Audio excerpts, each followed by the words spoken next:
जय mummy जीत गई। अब ये दादी जीत गई। अरे बापरे, संध्याकाळी कामावरून आले तेव्हा बघते तर काय चक्क सापशिडी, टीव्ही बंद करून नाही सापशिडी खेळत होते का ते पुढे कळेलच. आज सकाळी सकाळी उठली आणि टिफिनला काय नव्हतं म्हणून मी किराणामध्ये गेली आणि अंडी आणि काय ब्रेड वगैरे काही सामान लागत होतं ते आणायला गेली.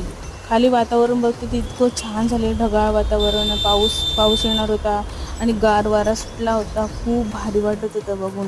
लागत होतं तेवढं सामान घरी घेऊन आली, बघते तर अंडीच विसरली. तुमच्यासोबत झालं असं कधी?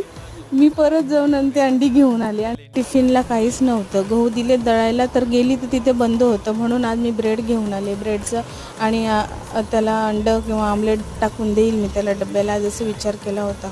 आज नवऱ्याला पण पटापट एक सिंपल आमलेट बनवून दिला. आणि आज मी आहे ना ते इंद्रायणी तांदूळ घेऊन आले, पहिल्यांदाच माझ्या घरी बनणार आहेत आणि